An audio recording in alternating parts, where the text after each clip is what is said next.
Well, hello, Brian. Hello, Mike. Thanks for joining us today. Absolutely. It's my pleasure to be a part of this. Brian, for the people that haven't come across you yet, introduce yourself and tell us what's going on hot right now. Why are we talking today? I'm a hospital pharmacist. I've been working actually in a community hospital for about 7 years now, and I've seen this need that needs to be filled. I know that as guys in pharmacy, it's hard for us to take care of ourselves and work on ourselves mentally and physically. And I personally was there where I, for one, didn't really feel fit to be working in a hospital as a pharmacist.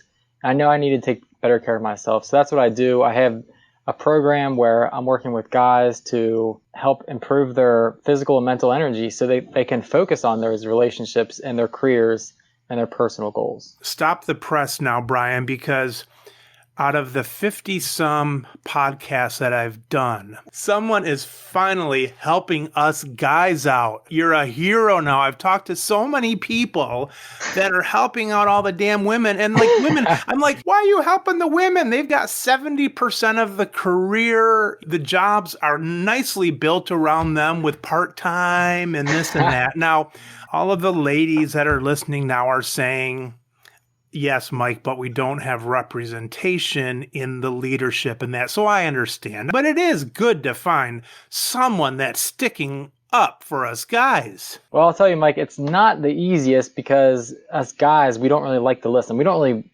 like the help, or we don't really know if we need the help to begin with. You know what I mean? Like, yeah, it's very difficult to reach that audience. And, you may label, you can call it a health coach. I like to think that that term is kind of thrown around a little bit too much and it's undervalued because of that. Okay. The health coaching industry is just full of women helping women. And I saw a need where there needs to be support for the guys out there. And, I know I could have used some support working on my physical and mental energy just because, you're going to work every day. You're getting burnt out. Right. You don't really take the time to take care of yourself, right? We think it boils down to, I just need to have that motivation and I don't have the time to really take care of myself. The number one thing I hear from guys that I talk to and work with is that I just don't have the time or motivation. And that's not their problem. They think that's their problem, but it's not their problem.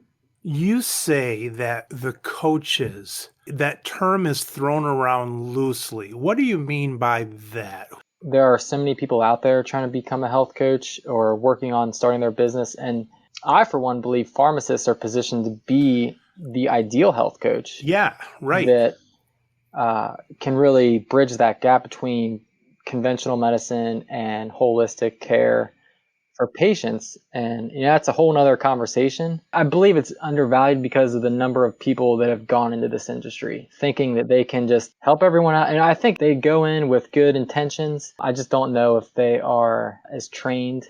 There's people who have finally done their first 5K and they're labeling themselves as a health coach. Yeah. And to their credit, if they narrow down their niche enough of whom they're serving, they do have the ability to maybe help people who are overweight and they want to make their 5K.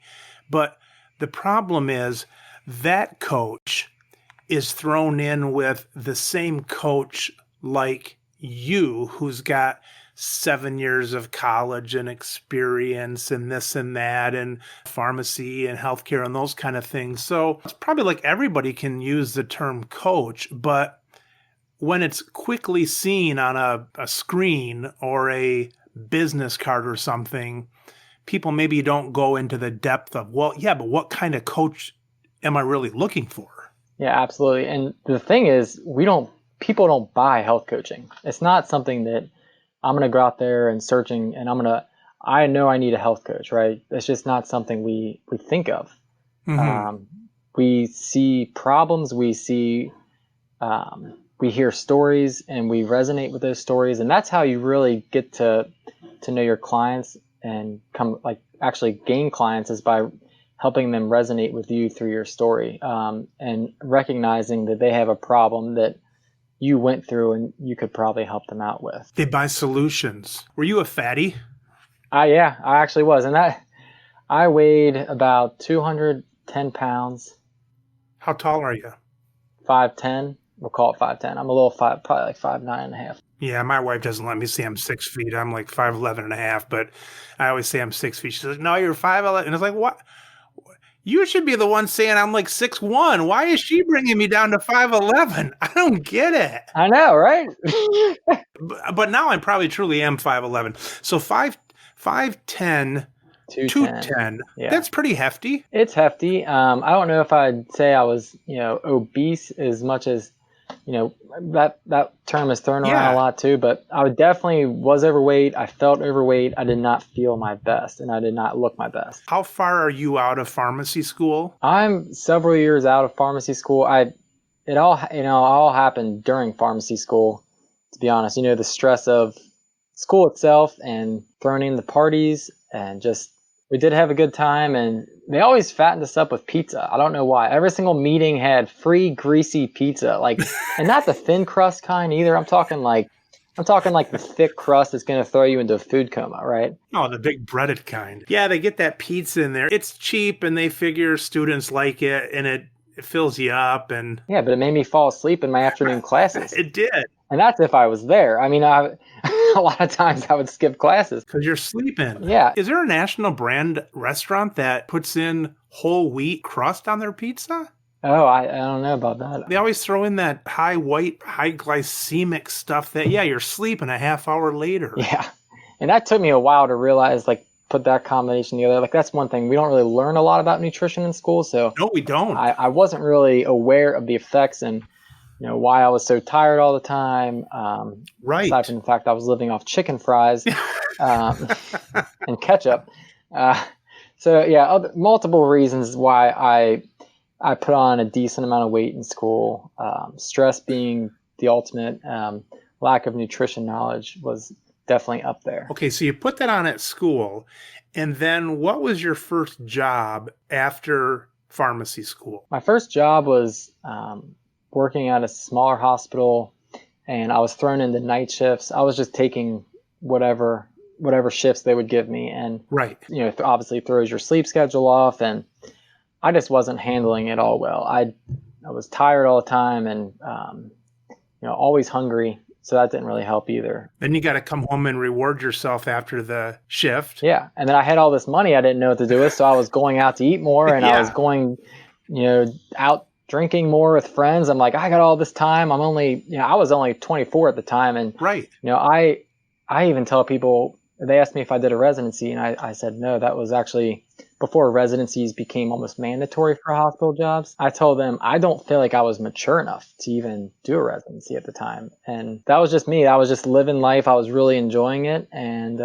didn't bode well physically. How long have you been out of pharmacy school now? Just about 7 years. 7 years. When did the turnaround come, and why? 2015, the turnaround happened. One thing I know that you don't have a bunch of kids telling you that you were fat. You didn't have that. No, I did not have that. I have a mirror, though. That's true. I ask guys, what's your reminder, that you need to take care of yourself? And a lot of times I'll hear the answer, well, I see myself in the mirror, and it's either something I look and I feel good about the way I look, or I know I need to start doing something. Or I hear the word should a lot. I should be doing something. I should be eating better. I should be working out. There's a third option, too, of just getting rid of the damn mirror. Well, there's that, too. You could get rid of the mirror. Brian, I've got the gray hair and the wisdom that you don't have yet. Yes. That is great advice. We come up with those win-win options, like getting rid of the mirror. But if you youngsters still insist on keeping the mirror, that's where you were able to see it and see that you weren't looking back at someone that you wanted to look like. Yeah, I just didn't feel good about myself. And that's really what it boiled down to, is I knew I wanted to feel better, not only mentally, just about the way I looked, but also physically, so I could then transition into being a husband to my now wife and a father to my now son. So I think that really all plays a big part in it. It all turned around for me with one Google search. And I say that with dead seriousness, one Google search changed my life. And that was, why am I always hungry in the morning? That is something that long term, it's really hard to beat hunger, because it seems to always balance out that you don't want to be hungry. And so that's always been the key to me. It's like you can try things, but if you're hungry, your body is constantly saying, I'm hungry, I'm hungry. That's always been to me. It's like, I know the answer isn't in my willpower. It's in my hunger. Yeah. So what did you find on that Google search? So I came across a very interesting website by a Swedish man named Martin Burkhan, and it was about the lean gains method. And that really is what introduced me to intermittent fasting. And so I got into his website, I read the articles. He's very sarcastic in his approach, but he's also very scientific. And a lot of what he wrote and I was reading made so much sense. And they talk about insulin and cortisol, if you really want to get into it, stuff we learn about in school. And I thought to myself, wow, this is all really interesting. And I was just like, I found something I was really into. Was it literally like you were looking at this when you were at your top? You're like, I got to find something to fix this. I was not at my top weight. I had started working on, some stuff. Yeah. And I was losing weight. It didn't feel like it was something I could maintain, right? Because you were hungry. That's what led me to this. Was I was working in the emergency room. My shift would start at 10 o'clock. So I would wake up in the morning, drink a protein shake like I thought I was supposed to be doing, have some oatmeal, get to work a couple hours later, try to focus for a little bit. And next thing I know, I'm like, I feel the hunger pangs coming along. And I'm just like, I can't focus. I got make my way back down to the pharmacy and have another snack. It wasn't really sustainable for what I needed to be doing. I didn't feel present where I needed to be present, which was at work. And I was constantly thinking about eating and going down to eat. And I know there are so many approaches to losing weight, and you can eat smaller meals more frequently throughout the day. Sure. But that was not working for me. So I came across this method with this Google search, and it literally just changed everything for me. It just opened my eyes to intermittent fasting and reading all about that. And mind you, this is all before, intermittent fasting became pretty mainstream, because it's a little more mainstream now. It's mainstream the last couple years, but this is back 5 years for you. Yeah.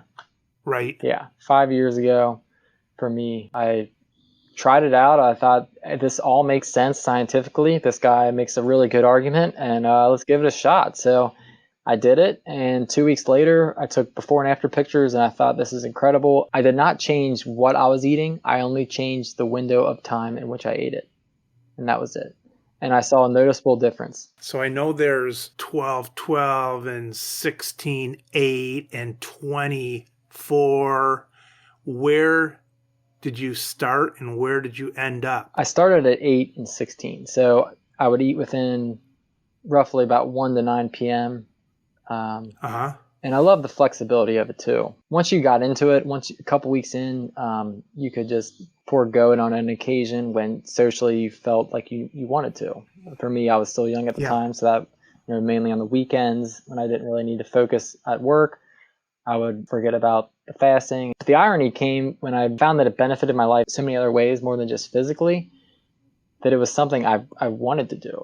It wasn't just about the weight loss anymore. It was more about how much it helped me in other areas of my life. And I'm talking about the mental focus I gained at work. It was just incredible. And I thought, wow, I need to use this not only as a lifestyle, but as a tool to just become a better version of myself every single day. Is it still 16-8 or do you throw in different time periods? I've tried 72 hours straight.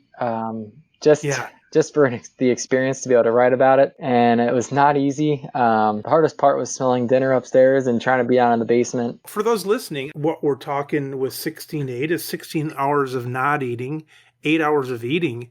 And if you said yours was 1 to 9, it's basically shutting the fridge at night and holding off on breakfast till like 1 o'clock. I mean, that's basically the time span. Yeah, absolutely. And it worked out. It's worked out for me at work where if it would get busier and say I couldn't leave the emergency department, I was using it I would just extend the period of time in which until I ate, right? And you get even more and more benefit the further you go.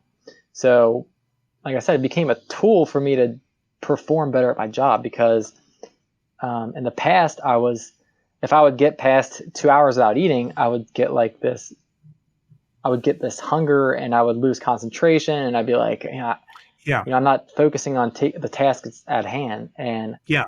And now with this as a tool by my side, I have this ability to just extend out. Like if it gets busy and I'm needed, then I can stay and help out. And you're not like in a true carb deficient ketosis, but it gets easier because you're teaching your body after you pass some of those hunger pangs, you're teaching your body to kind of flip and use some other energy besides the quick carbs. Is that about right? Absolutely. Yeah, you're flipping that metabolic switch. So you're going from more of carbohydrate burning to fat burning, and your brain actually prefers ketones over glucose. That's what really helps with that focus. And also it increases something called brain-derived neurotropic factor. It's basically, think of growth hormone for your brain. All right, so how long have you been doing this for? Ever since 2015, 5 years. Like I said, originally I used it to lose weight and get in better shape. Now I use it for a tool, and I call it building the foundation for that level of fitness that fits your life. I've done it for a day. I tried it for like 2 weeks, like a year ago. I understand it all. I just didn't do it. I'd have to get a coach to tell me why. What did you find difficult about it? Well, there was probably only two things: not eating and starving. Starving, that's a term we can get to, but I could probably narrow it down to those two basics if I have to. we all have the friends that think they need to eat or get hangry after a couple hours of not eating, and that was me. I can tell you that for the longest time. I try now at least to do lower sugar when I can. So anything that's basically sweet is defined in my book as sugar, whether it's honey, even these highly healthy honey rolls or something like that. It's honey. It's sweet. A lot of days I'm having oatmeal and blueberries and stuff like that in the morning. A lot of carbs, but complex carbs. But the other day I treated myself to a nice big bowl of frosted mini wheats. Mm-hmm. And the first couple hours on both of them are the same. But with that mini wheat morning, man, when you're hungry, you're hungry. I mean, that drops off like you just walked off a cliff. And that's what, in the fasting, you put up with some of that for a bit, though, until your body learns to go into that at least mini ketosis. Yeah, absolutely. You can retrain your hunger hormones when you give it enough time. And it also really helps to be eating the right things when you are fasting. You go into such a state of insulin sensitivity that if you would stick to just really high carb, highly glycemic foods with fasting, you're going to get even sharper drop in blood sugar potentially.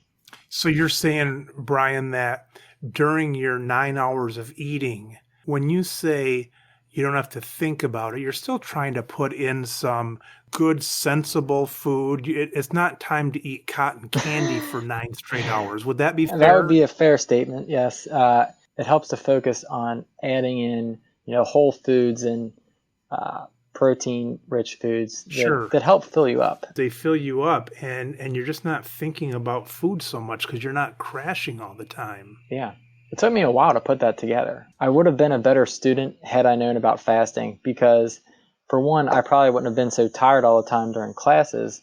Because I personally just think, I myself have an issue with blood sugar stabilization, and I've experienced some low blood sugars without being a diabetic. I feel like I've had that experience where I've almost passed out or I felt really lightheaded after a meal. Yeah. I'm referring, of course, back to when they fed us pizza in school and I didn't have anything else besides pizza, and you're just talking getting hit with tons of carbs at a time with nothing else in your stomach. Your blood sugar is just going to spike and then it's going to drop.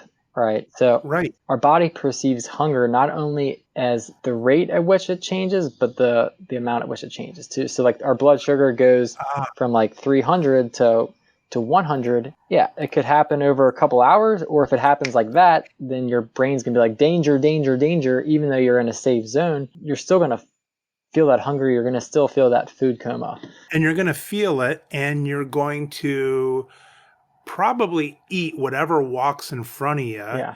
whether it's a cotton candy booth or whatever, because your body is telling you if you don't eat this, that dropped off so much. If you don't eat this now, you'll die, which is, not true. Yeah, absolutely. Yeah. You look great. So what is your weight now? I'm currently at 160.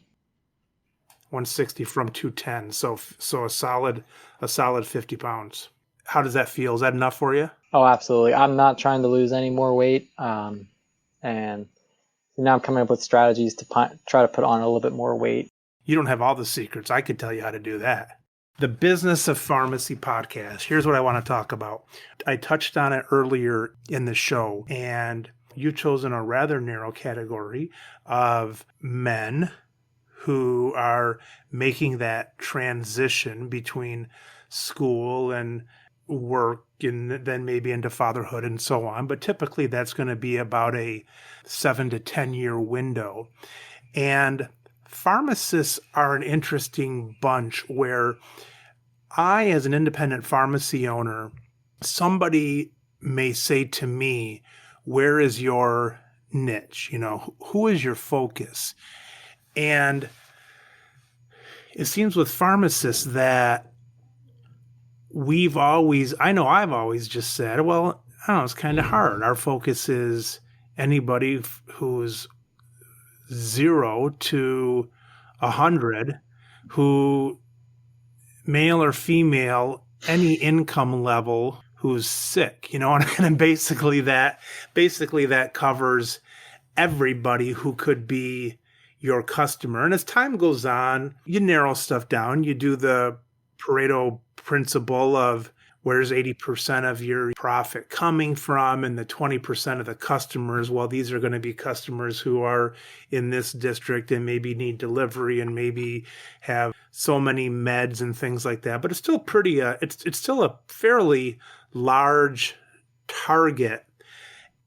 Let's talk a bit about how hard or how natural it was for you to decide that's where your niche was going to be. It wasn't going to be anybody coming out of pharmacy school. It wasn't going to be anybody who had stressors in life. For example, you could have an ad that says, there's all kinds of stress in life. It's getting into pharmacy school, and then it's getting out, and then it's finding a job, and then it's having a baby, and then it's getting married, and then it's working in a seamless, endless job, and then it's doing this, and then it's doing that. And before you know it, you could have been trying to focus your business basically on men, period. And you went for that pretty narrow niche. And tell our listeners what went into that to decide to focus there, and if you ever question that focus. It definitely took some self-reflection on my own personal journey and story, right? So I like to even just take it back a little bit in time when I'm in high school, and I thought, my dream is to be this baseball player, and I just want to play baseball. I want to play professional baseball. And then I'm at tryouts, and first cuts come, and I don't even make the team, right? So that right there, that moment in time for me was a low point. And from that point on, I didn't really feel good enough about who I was.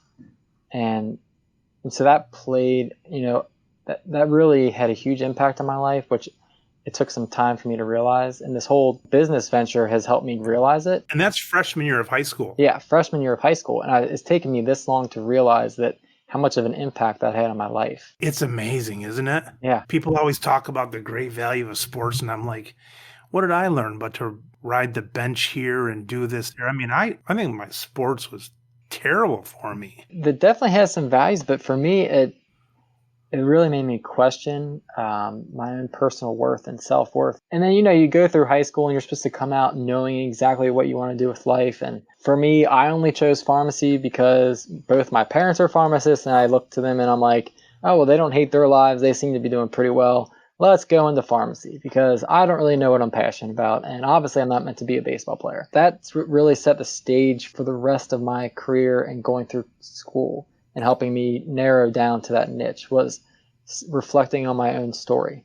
Right. Right. So, and to even dig a little deeper, it's helping the guys that are like me that, we maybe doubt ourselves, we compare ourselves to others, we fall into that trap Yeah. of self-comparison, and we don't have that foundation of sports or fitness to build off of for the rest of our lives. Like people talk about all the time how sports is really like a huge foundation for setting you up in your personal relationships, your life as a husband, as a father. Yeah. Right. And not everybody has that. Not everybody excelled in sports growing up. Right. I was that person. And so it's like, well, what about me? I'm just left to just hang out and dry, like feel like crap about myself or not feel good about myself. Right. How can I show up and still be a better pharmacist, a better husband in the future, a better father in the future if I don't have sports to build off of? Right. That was played such an instrumental part in me helping me settle on the niche of guys that I feel like I can serve the best. And that's what it really boils down to is who can I serve the best? It hits a nerve. My wife was a decent athlete. She's always like, we should get the kids in this or that. I'm like, what? So they can ride the bench and come home and cry because they didn't get put into the game at all and stuff like that. And I think I was just saying that last week. Yeah, my wife's a D1 athlete, and you've learned so many just fundamental things about life. Like that's what sports is, right? That's one of the things we love, how it brings people together, and we love the lessons it teaches us for life. Where does it leave you without sports? Where does it leave you knowing that you didn't have the chops to belong in a group that's supposed to teach you all these great lessons? Well, it left me questioning myself for sure, and it honestly left me in this trap of self-comparison. Exactly. To all the other guys that seemed like it just came natural to them. And right. None of that ever came natural to me. It never came natural for me to be social. Another key thing was in college, I wasn't naturally social, so you use the old lubricant to help with those situations, and that that all contributed to my weight gain. But oh, sure, bring it back to your question of where I got that idea for this niche, this narrow niche, and it's because I know myself, and I was intimidated. I felt overwhelmed. I didn't know where to start. I was asking myself all of those questions, right? Like where would I even start with nutrition? Where would I even start with a fitness program? I don't really actually want to be counting macronutrients on a daily basis or counting my calories. I really want to be able to enjoy my life. Right. And just not have to worry about it and just have it all become part of my routine and it just fits in. And I don't want to be mentally having to process how do I lose weight and keep it off for good every single day of my life. I could see that almost leading towards more animosity towards your past of saying, wait a minute, I didn't make a team or didn't do this.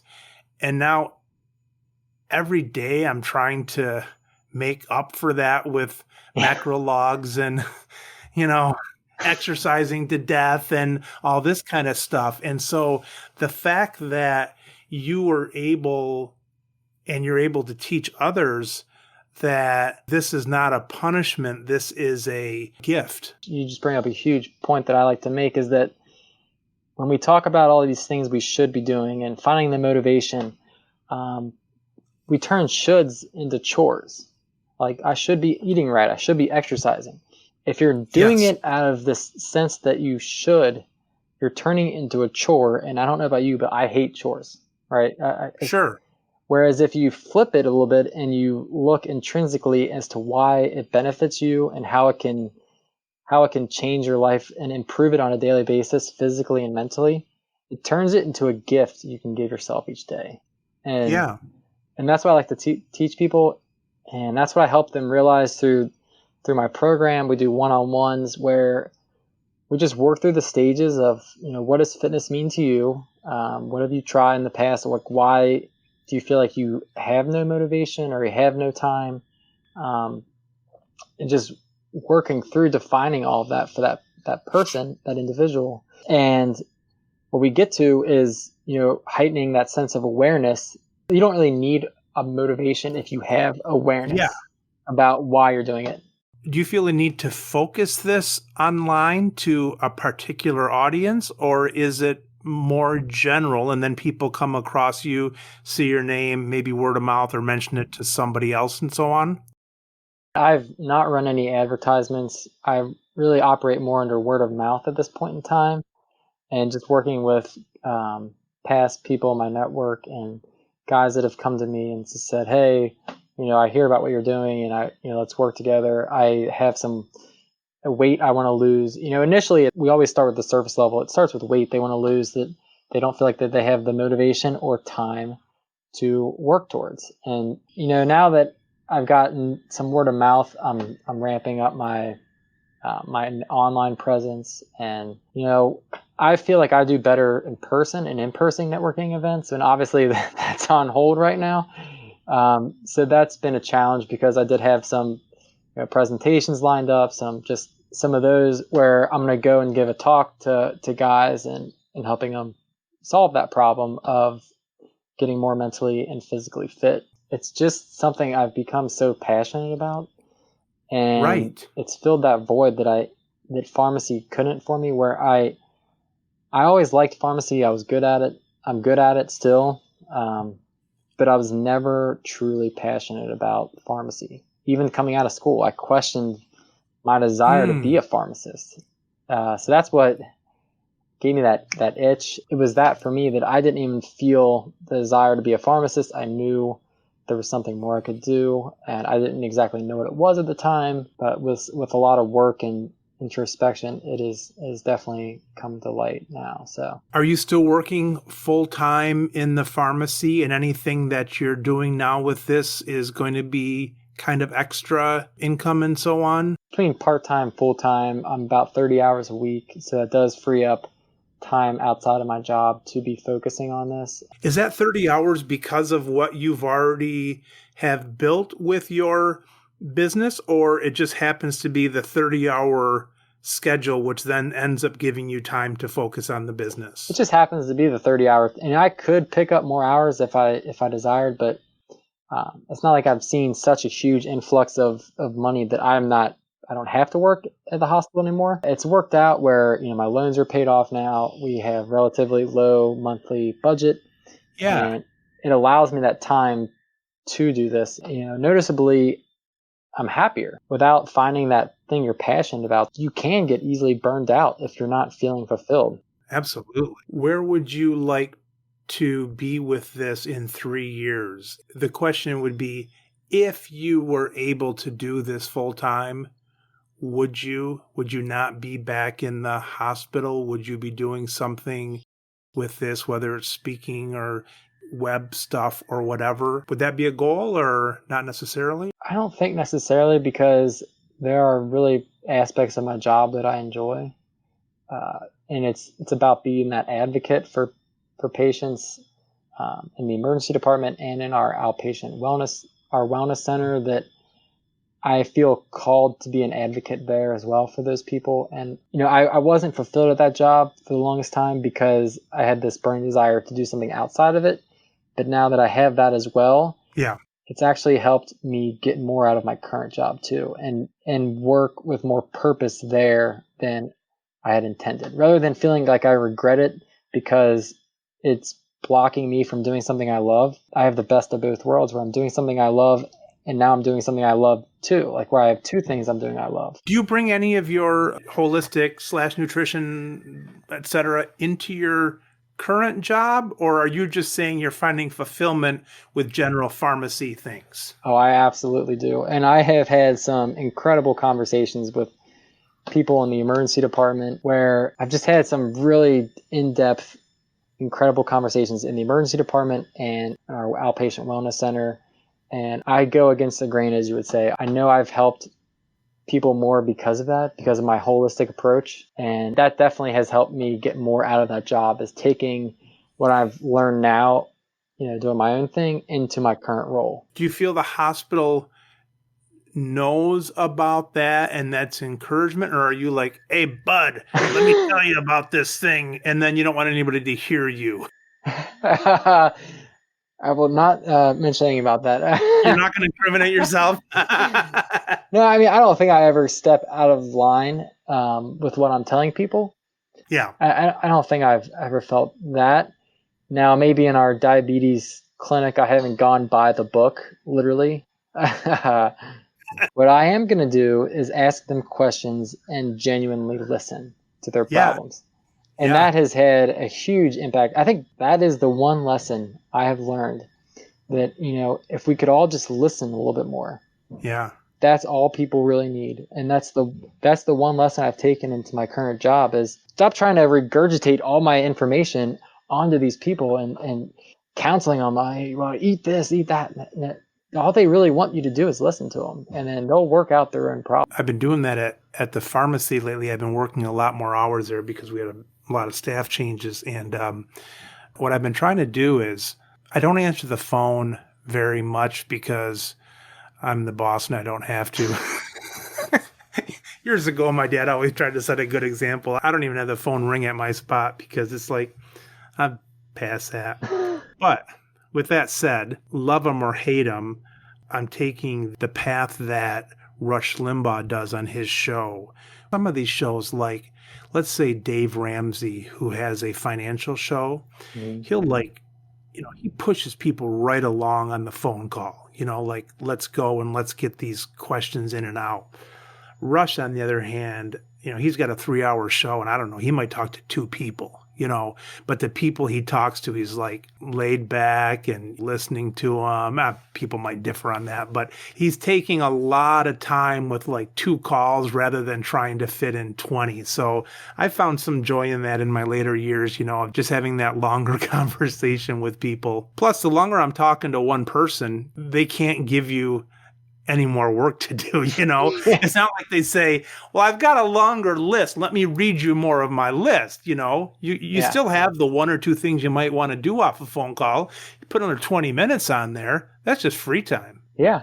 I think one thing telehealth has brought the healthcare industry is it's probably helped doctors listen more to their patients if they are looking in a webcam, what I mean? Whereas opposed to just looking at a computer, I'm typing, I got my. So it'd be really interesting to see what comes of this whole situation with telehealth. Brian, as you begin to age and start to look more distinguished like I do with some gray hair, do you think that your base will change when you're 40 and 50? Do you think that your website will say, I'm taking men through different stages, instead of like the focus that you have now on your wonderful website, I should say, I'm taking people through the end of college and into their new job and new life and so on.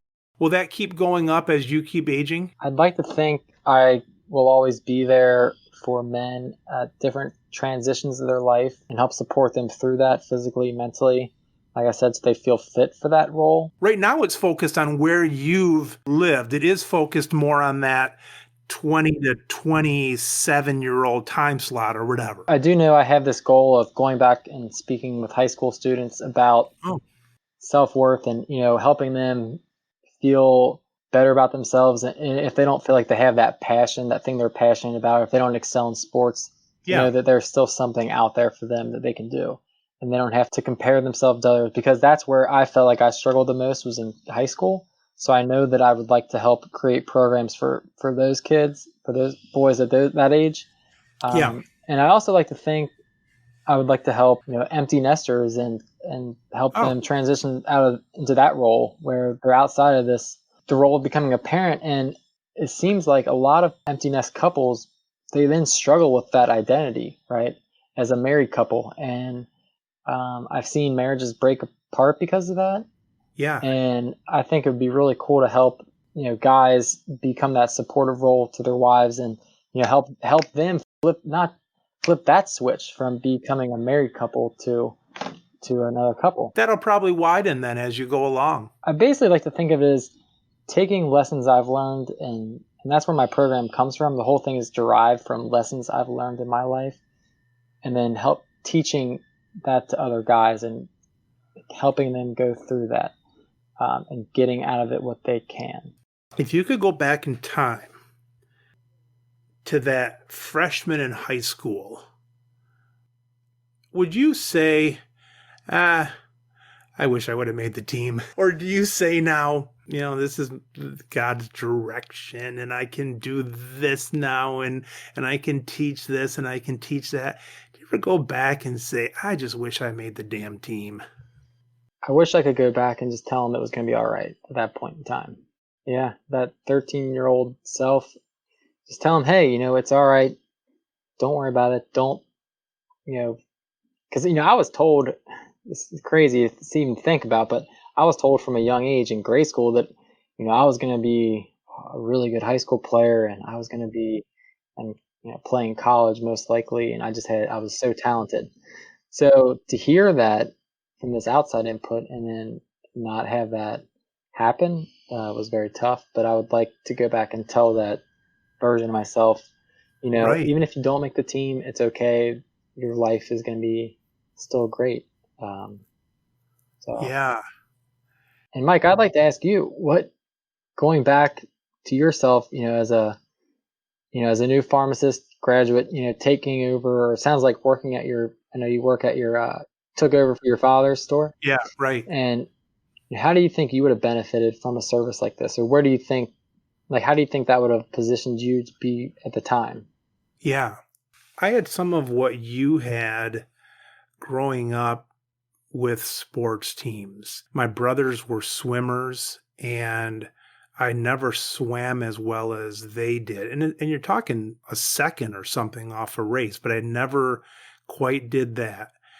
But one thing that I did, and this was right after high school got done, it's right when triathlons were coming out.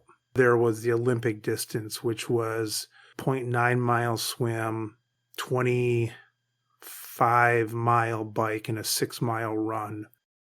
And that was a real saving grace for me because I was able to do something that nobody could compare me to. It was kind of new. It was kind of cool. It was none of the fast people had found out about it yet, so I could place so I could place a little bit higher, So I think that sent me kind of on a different direction. And then I think a lot of the news stuff that I've done, being hopefully the pharmacy voice of Grand Rapids at least, I think a lot of that came from kind of self-doubt, and I used some of those kind of things to kind of be like, yeah, it's kind of cool that I might have self-doubt, but I'm on the news and stuff. It's kind of like a little ego trip for that. Happened to be good for the business, but it was also kind of an ego booster for me. And so to answer your question, Brian, I think unless you and I are the only two lonely souls coming out of pharmacy school with a history of some not winning, let's say, I think there's a huge need for that, of helping people find their worth. Because I know even now, I'll listen to some singers, they could have Grammy after Grammy, but they don't have 5 of them like somebody else has, that kind of stuff. I think that's a weird time in life coming from high school where the average high schooler didn't really feel like they fit in. And to have that and then go through pharmacy and stuff, I think you're hitting on a very raw need that's out there. Yeah, I appreciate it, Mike. The ironic thing is we think about health as our motivation, is like our thing that we're using for our motivation. I just want to be healthier. You hear that all the time, right? Yeah. As a goal, I want to be healthier. Well, that goal is so non-specific, and it doesn't actually lead to habit change because it's so non-specific. The donut sitting in front of you on the table is going to be calling your name way more than health that you can't really perceive now. But we are creatures of instant gratification. Where we see that donut and we think, oh man, my health goal can wait just another day because that donut's there, or someone brought in donuts today at work. How do you take what you're doing now to apply it to your life now. How is it going to help you now? And if you think about that, if you work on that, that is where your change is going to be sustainable. And those habits you want to implement, our New Year's resolutions, whatever they may be, if you think about how does it help me now? How can it help me do better now at my job? How can it improve my enjoyment of life right now? So that donut sitting there, Yeah. you have two choices. You can say, I'm not going to eat that because I want to be healthy. But you're saying that there's going to be benefits of not eating that donut right now. I like to tell people that if you can choose to eat the donut because of some higher emotional reason that's attached to it, like, for example, I'm choosing to eat donuts on Sunday because it's Mother's Day and my wife absolutely loves the donut shop down the street. So we are getting donuts. That's a very intentional eating of donuts. And I don't feel guilty. I will not feel guilty about that donut. But if I am saying I am choosing to eat the donut because I'm hangry at work and it's sitting right there and who else is going to eat it, then that's not being very intentional about eating the donut. Yeah. And you're likely to even feel guilty about it. That guilt is then going to manifest even more as, feeling more and more tired. You're not going to get the enjoyment out of the donut that you're meant to get, right? Yeah. You're always going to choose the donut over health. If you become aware of what the donut then does, then you're empowered with that knowledge of, well, if I eat this donut, I'm going to probably have that blood sugar spike and feel a little bit more drowsy later on. Yeah. And I don't want the feeling of that. I know what that feeling is, and I don't want that. And I'm not choosing to eat the donut at this point in time because of that. The benefit there, as I like to say, does not outweigh the risk. It seems to me that it takes the coaching, it takes the focus, because especially when you're in a situation where you didn't cause the donut to be there, you're at work and the donut's there. And that's sort of like putting a mug of beer in front of an alcoholic and having it inches from his mouth. And it's like, at that point, it's no longer really a choice. So the choices have to come earlier through a lot of thought and long-term goals. Not the goal of counting the calories, the goal of what does this mean for me and so on. When someone hears this and they want to learn more, how do they dabble in you? Are they going to be looking up your website, fasttofitlife.com? That's probably the best way to get a hold of me is going there or on LinkedIn and just reaching out, really. Because, I know for me, the one thing is that question, where do I start, right? Like, that was the question I always had is, where should I even start? Right. I don't have that foundation of fitness or athletics to really help me with that question. Yeah. And to empower me with that knowledge. So it can be very overwhelming to try to go in, like as I did, and follow all these Instagram people and workouts. And then you fall into that trap of comparison because they are completely jacked. There are some benefits, though, because that's, of course, where you first came across me. Yeah, oh, absolutely. Yeah. You're saying if they're only jacked, like that's their main thing. Yes, absolutely. Yeah. Just to make it clear for everybody. No, but really, you come across these people and it's like, that's not a starting point. That's an ending point. If that. It can be very overwhelming and intimidating. So it's like, if you're just learning if you're just trying to figure out where should you start, it can be very tough. And like, if you think that motivation and time is what you really need, it's not really what you need. You just need to know where to start. Yeah. And that's why, the first thing I want to give to people to help them out is just this quiz to help bring awareness to them. I just need this quick 5-minute quiz.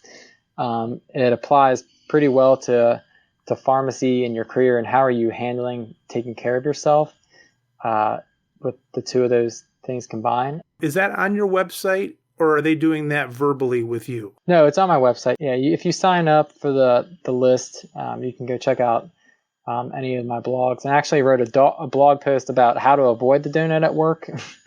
And That's great. So if you were to sign up for that, you can get that quiz. You can fill it out. Like I said, it takes literally like less than 5 minutes.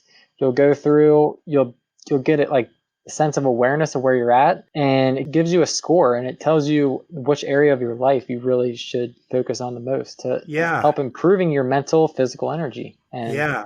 ultimately taking better care of yourself so you can feel better.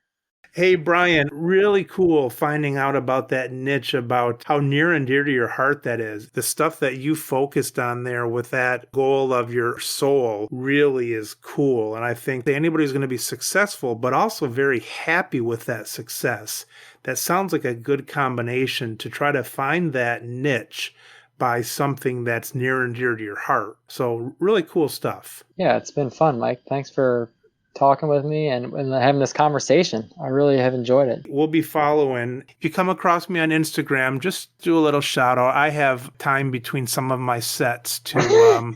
Do you do live workouts on Instagram and broadcasting? I haven't done as many now because I'm starting to do all the TikTok dances. Oh gosh, yeah. Yeah, I think quarantine has helped us get more creative, that's for sure. And so I stumbled across my old DePiro textbook, Pharmacotherapy. And that book is huge, right? So Yeah. I actually used it for a workout the other day. Physical, not mental. Physical workout. Yeah, I will never read that book again. Did you do like a step up and down or curls? Combination of both, really. I mean, you can go on my Instagram and watch it if you want. I had some people message me and say they tried it, and it wasn't the easiest. But you do like some side lunges, you do some like curls and shoulder presses. It's got a good bulk to it. It's about like 4 or 5 inches thick. I ain't no genius, but when you get to be my age, you think a little smarter than you young guys. I'm going to do that with the Kindle edition. All right, Brian, keep it up. We'll be following. All right. Appreciate it, Mike. Take it easy.